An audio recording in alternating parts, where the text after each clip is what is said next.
Welcome to the Exam Study Expert Podcast, helping you ace your exams at school and university through the psychology of high performance and the science of studying smarter, not harder. It's my pleasure to introduce your host, the Cambridge-trained memory psychologist and exam success coach, William Wadsworth. Hello and welcome to the Exam Study Experts podcast. Today's episode is an instalment of our ever-popular Student Stories series, featuring today Amy from Scotland, who is juggling a full-time job and a full-time degree in cybersecurity. It's certainly a full schedule, and I'm excited to share with you how she goes about juggling it all. Our conversation today touches on many relatable issues and practical takeaways I think many of us can learn from, such as the importance of keeping an open mind and the attitude of continually leveling up in your skills as a scholar, practical things around time management and productivity and how she fits it all in, as well as specific learning technique for studying quantitative or problem-based subjects like maths or coding. Let's meet Amy and dive right in. So I work in a large corporate organisation and I've specialised in communications for the last few years. So that kind of led me to do communications for various different subjects that I've always initially not known very much about, and then kind of learned about them through running the comms plans and things. And then I did that in a couple of teams.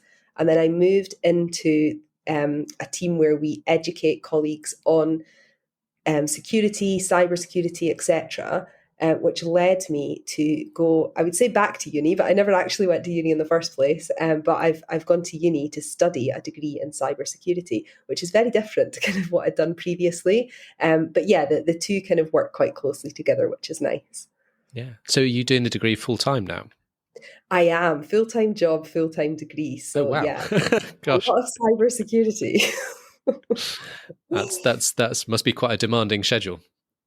It is, yeah, it is. And I think that not having kind of gone to uni when I left school, I've probably got a lot of organisational skills on my side now that I've been in the working world for a good few years, and kind of managing different projects and different deadlines and things has definitely helped. But yeah, I mean, as much as I love what I'm learning, there are weekends that I just go, oh, in 2.5 years, I can do what I like at the weekend, whereas today I can't. I'm just kind of head down and studying. But yeah, definitely helps to kind of have a bit of a plan of how I'm going to get through it. Yeah. Well, hold on to that thought. The weekends are coming back, I'm sure. Yeah, definitely. Well, look, I'd just be interested to kind of go a little bit back to the beginning, if it's okay. So, you know, what kind of a student were you back in school days? How did you get on in the world of academia, you know, back in the day? Yeah. What was I like at school? So I definitely liked school, but probably from a social perspective. I didn't do terribly, but I definitely think on reflection, I could have tried a bit harder. There were subjects I liked, subject that I wasn't kind of too bothered about, but I never really thought that I would go to uni. Where I'm from in the borders, if you go to uni, you kind of move away. There's not really, like if you're in a city, you can kind of stay at home and study and things. And it just wasn't really on my mind. I just thought I would kind of leave school and work. So it was just, I wasn't really like a kind of means to doing something else after. It was just something I had to do because, you know, I was a school-age child, teenager. But I always liked learning, but not in the kind of structured academic way. So like I learned to play bass. I've learned a lot of different things while I've been working, like how to do different things. And I've always really enjoyed that. But I don't know, I used to probably say like I wasn't academic or I wasn't technical. And I do think that's a bit dangerous and probably something we shouldn't define ourselves as or not as. But yeah, I didn't dislike school. But if you told me then that in my mid-30s I'd be going back to uni, I'd have probably laughed. It's really interesting. You know, sometimes the labels we put on ourselves, you know, oh, this isn't my thing, or I'm not so good at this. I guess we can almost limit ourselves and write off possibilities that might actually be good for us if we're not careful. Definitely. And I actually only noticed this because I'm quite a creative person. And a lot of people say to me, oh, you're really creative. I'm not creative at all. I couldn't do that. And I kind of tell those people off and say, you can be, I'm sure you are, if you want to do something, just kind of go for it.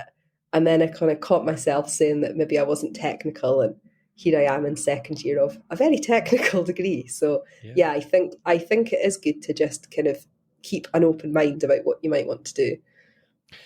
Play the yet game, as I like to frame it. Don't say I'm not creative, say I'm not creative yet.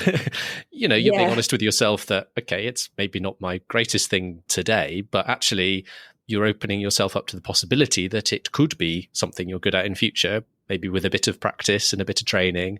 It is possible to learn a surprising range of things. There's a pair of drawings I use when I'm teaching in group context, when I'm doing workshops for students in schools, and they're two drawings of a face, and they're drawn by the same person, and it's the same person that's had been on this drawing course for like 3 days.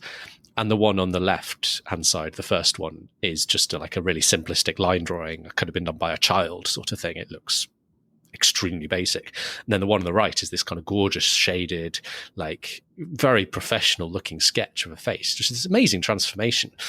And if you ask me, back in the day, I might have said drawing is just such a strong example of something you've got the gift for or you haven't. You've got that talent or you're not, or you don't, and there's not much you can do about it. Perhaps if you don't have that gift, it's not true. People can learn to draw. There are courses you can go on, or there's training you can put yourself through that can teach you how to get good at even something like drawing. I wanted to just touch on something you mentioned earlier. You said you were finding it quite helpful to have, I guess, a kind of a toolkit of, organizational skills that you've developed through your career, and you're finding that is perhaps giving you a little bit of an advantage in juggling what I'm sure is quite a full life. Perhaps you could share one or two of the ideas you're finding particularly helpful. In a kind of typical working day for me for the last kind of, say, 10 years, I'll have kind of meetings scattered throughout the day, and time in between those meetings is just when I get my work done that isn't going to a meeting. So I think that's kind of helpful if you've got loads of things to do and you go, right, well, I've got half an hour between, going to go to the gym on a Saturday morning, and then I've got half an hour before the joiner comes, or, whatever it might be, to kind of see that as time where you can actually do something quite meaningful. It's definitely been a bit of a journey for me since I started in first year. So I've just kind of started term 2 of second year now. Because I used to think, right, well, obviously the conditions need to be perfect and everything needs to be quiet and my house needs to be all clean and tidy and everything needs to be absolutely great before I kind of get down and then I'll study for 6 hours. And in reality, none of that's going to have happened. And 6 hours is definitely too long for me to study something in one go. So actually just kind of treating it more like work. If I say like, oh, I've got to study, I don't really know what that means. Whereas if I've got uni work to do, I've got a lecture to watch or I've got a lab to do, because my degree is quite technical. So it's not so much kind of memorizing facts or writing. A lot of it is actually using kind of virtual machines and kind of running code or, doing something like that. So I guess I can see it more as work as well.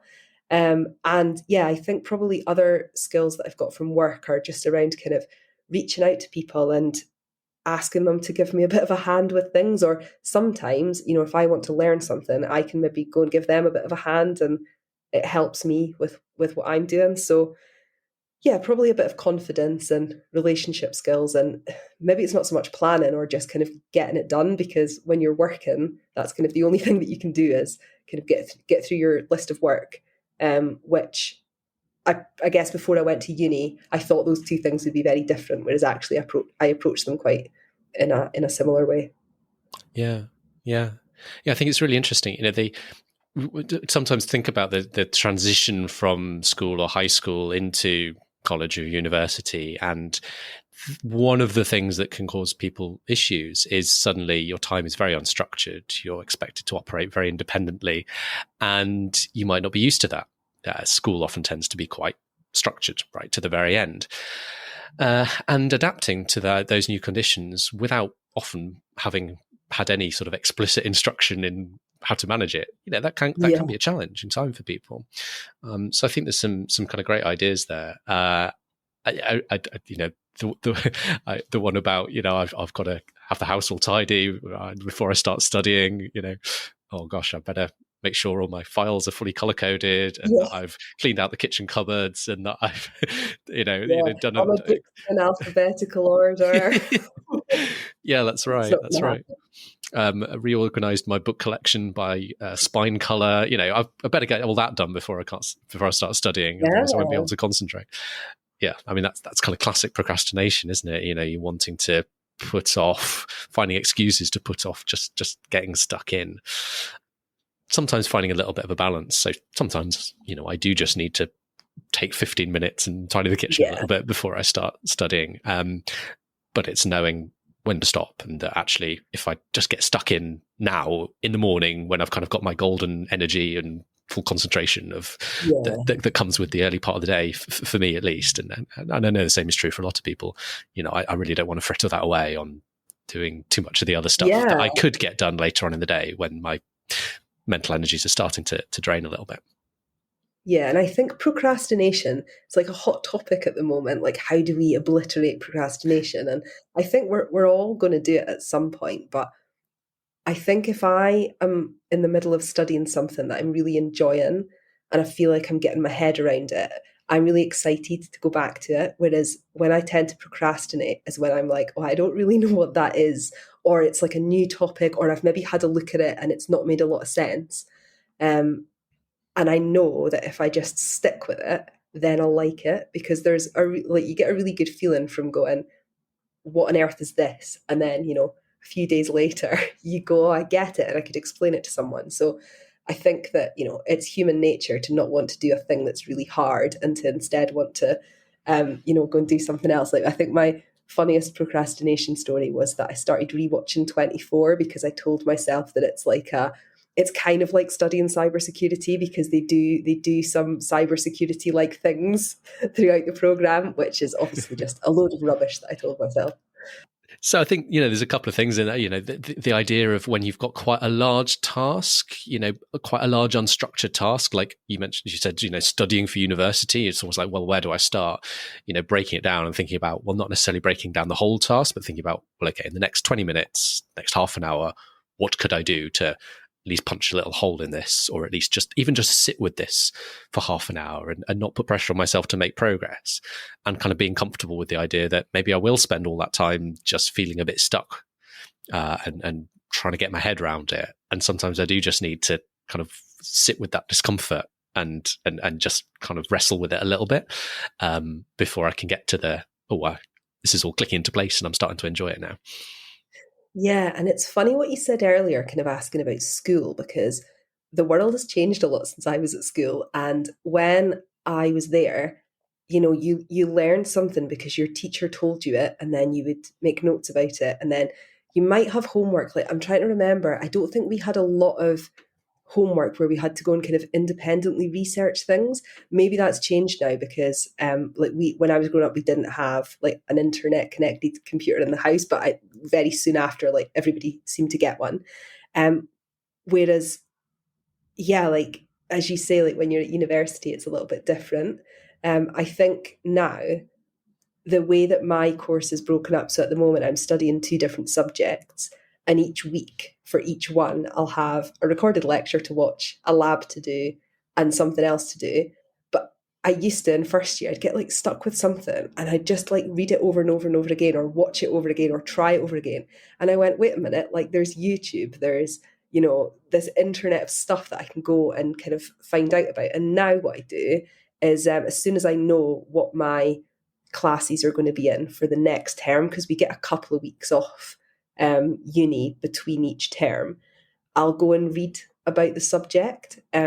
So like I found a really interesting book about digital forensics, and it's definitely helped me in studying it because I've just got that little bit of background. So yeah, I think if you are stuck with something, kind of taking your head out of the content you've been given and just kind of trying to find out about it in a broader context can actually be helpful. Yeah, like having your, I guess, almost your process for what happens when I'm stuck. It might start with the content you're given, and then it might go to other places. YouTube, Yeah, Khan Academy, trying to find explanations online. Talking to friends, seeking support from if you've got access to, a tutor or at your place of study or a teacher. Yeah, having those. Having an idea of, well, okay, what do I actually do when I get stuck? How do I move forward? yeah, And it might not be the first thing you look at or the second thing. It might be going 3 or 4 steps along before you find the thing that makes it click. But just having that patience and persevering. yeah, definitely.